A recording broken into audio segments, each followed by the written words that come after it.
Hi guys, in this section of the course we're going to be looking at some practice questions related to the AWS Global Infrastructure. So this actually falls under domain 3, which is, you'll see the item here, 3.2, define the AWS Global Infrastructure. So this is the underlying physical infrastructure that makes up AWS. So we're talking about data centers and regions and availability zones. So let's head over to the practice test and let's have a look at some questions. So I'm going to start the practice exam, and question 1 asks, what are the advantages of availability zones? And we've got to choose 2 answers here.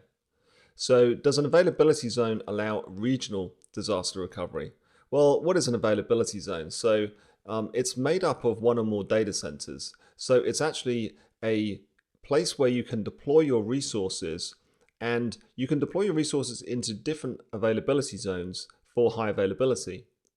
But not regional disaster recovery, because an availability zone is a concept within a region.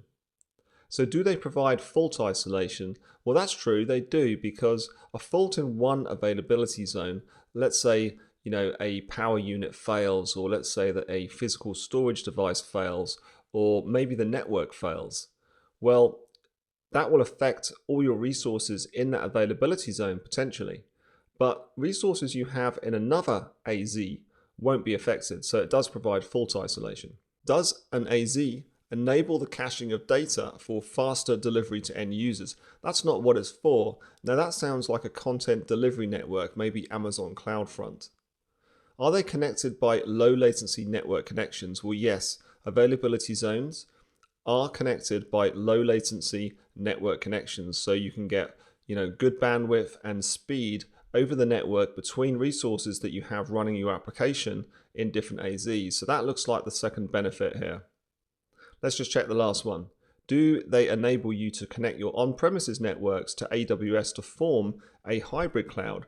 Well, no, an availability zone is purely a concept within AWS. If you want to connect from on-premises to AWS, then you would use either a VPN, a virtual private network, or a direct connect connection. So those would be the options. So I think these are the 2 best answers. Let's just check those.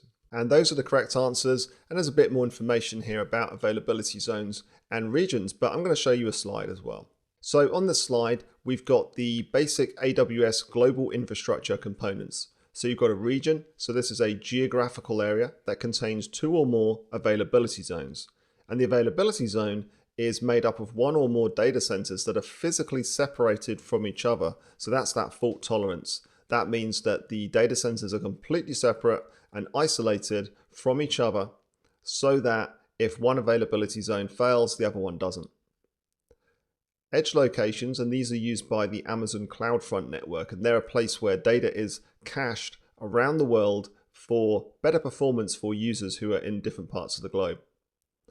We've got regional edge cache, also used by the CloudFront network, which has slightly more sort of cache bandwidth, so a bit more space to store data. So we'll look at how these two relate to each other later in the course. And then we've got the global network. So this is the network which connects all of these different things together. And it's very low latency, and it's also very consistent performance. And that's another aspect that we'll talk about a bit later on in the course. The next question asks, which statement is true in relation to data stored within an AWS region? So when you store data in an AWS region, let's say Amazon S3 or Amazon EBS. So you've stored your data. What is true about that data now? So is the data always replicated to another region? Well, no, and that's not the case at any point in time. Your data is not replicated to another region unless you explicitly configure it to do so. And that's really for compliance reasons. There might be some data that you cannot actually replicate to other parts of the world. Data is not replicated outside of a region unless you configure it. So that's exactly what I've just said. So I like that. That is a true statement. You will not have your data replicated out of the region unless you configure replication for that data. So as always, we don't want to stop there. We've got to go and check if the other answers are correct or not, just to be sure we haven't missed something. Data is always automatically replicated to at least one other availability zone. Well, that can vary depending on services. So no, for instance, Amazon EBS replicates data within an availability zone, not between availability zones. And data is automatically archived after 90 days. Well, that's not true either. So this is the right answer as far as I can tell. Let's click on check. And that's the correct answer. And let's have a look at some aspects of the global infrastructure again. So here we've got regions. You can see that we've got some regions. One's US East 1, we've got AP Southeast 2, and we've got EU West 1. So these are different parts of the world. Within each of those regions, you then have availability zones where you can deploy your resources. And then you've got the global network connecting all of these together. And note that each region is completely independent from other regions, but then also the availability zones are separate data centers that are completely isolated from each other as well. So lots of redundancy there. Moving on to one more question. What is an availability zone composed of? So hopefully you can answer that because we've already discussed that in this lesson. So is it one or more regions? Or is it one or more data centers in a location? Or could it be a collection of edge locations or a collection of VPCs? Well, hopefully you know the answer to that one. So the answer is that a availability zone is composed of one or more data centers in a location. So they're actually within a region, and each AZ is composed of one or more data centers. It's not one or more regions because AZs are within a region.